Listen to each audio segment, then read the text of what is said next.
Maharani dengan NIM 230410301151.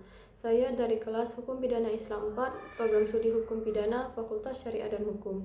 Dalam video ini saya akan membahas salah satu konsep yang paling penting dalam pelayanan kesehatan, yaitu informed consent.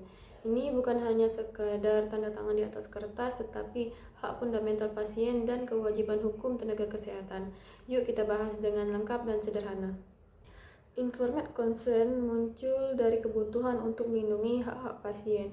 Dulu keputusan medis banyak ditentukan oleh dokter, sementara pasien hanya mengikuti. Namun perkembangan etika kedokteran modern menempatkan pasien sebagai pihak yang berhak untuk menentukan apa yang terjadi pada tubuhnya.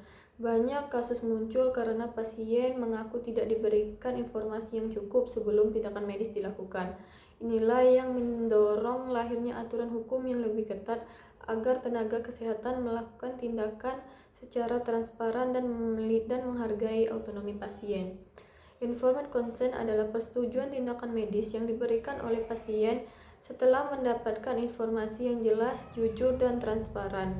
Konsep ini muncul karena adanya kebutuhan untuk melindungi hak-hak pasien, perkembangan etika kedokteran modern yang menempatkan autonomi pasien sebagai prinsip utama, dan banyaknya muncul kasus yang menimbulkan sengketa karena pasien merasa tidak mendapatkan informasi yang memadai, dan tuntutan hukum yang semakin berkembang untuk memastikan tenaga medis tidak melakukan tindakan yang sewenang-wenang.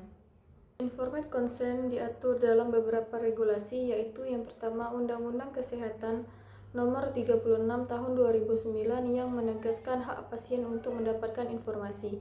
Yang kedua, Undang-Undang Praktik Kedokteran Nomor 29 Tahun 2004 yang mewajibkan dokter untuk memberikan penjelasan sebelum melakukan tindakan. Yang ketiga, Permenkes Nomor 290 Tahun 2008 yang mengatur bentuk dan tata cara persetujuan tindakan medis. Yang terakhir, yang keempat, Kode Etik Kedokteran Indonesia yang menegaskan ke dokter wajib menghargai keputusan pasien. Jadi, informed consent bukan hanya etika tetapi kewajiban hukum. Informed consent adalah persetujuan yang diberikan oleh pasien setelah mendapatkan informasi yang lengkap. Ada beberapa elemen penting di dalam informed consent. Yang pertama yaitu informasi yang wajib diberikan. Jadi dokter harus menjelaskan kondisi atau diagnosis pasien, tujuan tindakan, prosedur yang akan dilakukan, resiko dan komplikasi, alternatif tindakan, dan apa yang terjadi apabila pasien menolak. Semuanya harus dijelaskan dengan bahasa yang mudah dimengerti, bukan istilah medis yang sulit. Yang kedua yaitu syarat sah informed consent. Yang pertama diberikan kepada pasien yang cakap secara hukum, diberikan dengan pemahaman tanpa paksaan, dan didasari oleh informasi yang akurat dan lengkap.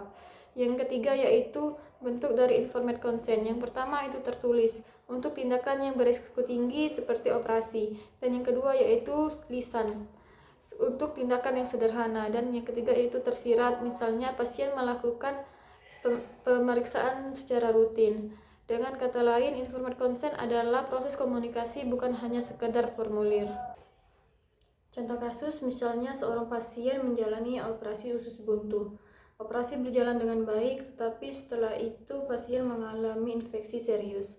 Pasien menuntut rumah sakit dan mengatakan bahwa ia tidak pernah mendapatkan penjelasan mengenai resiko infeksi. Ia hanya disadari dengan formulir untuk ditandatangani tanpa penjelasan dari dokter. Setelah diperiksa, memang tidak ada bukti yang menyatakan bahwa dokter telah menjelaskan mengenai resiko dan alternatif tindakan.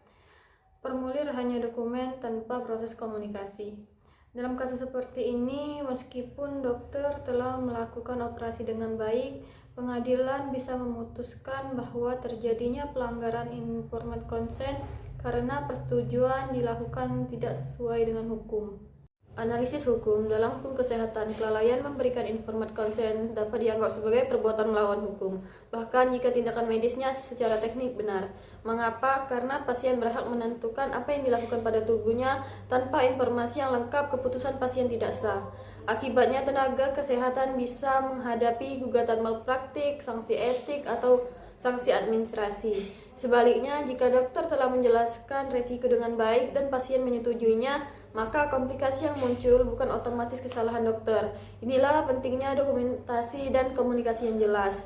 Dan terakhir, kesimpulan, Informed consent adalah proses penting yang melindungi hak pasien dan tenaga medis. Dokter wajib memberikan penjelasan yang lengkap, jujur, dan mudah dipahami. Pasien berhak menentukan apakah ia setuju atau tidak terhadap suatu tindakan. Dengan proses informed consent yang baik, hubungan antara dokter dan pasien menjadi lebih saling menghargai dan sengketa hukum dapat diminimalkan. Baiklah, itu saja yang dapat saya sampaikan mengenai materi informed consent.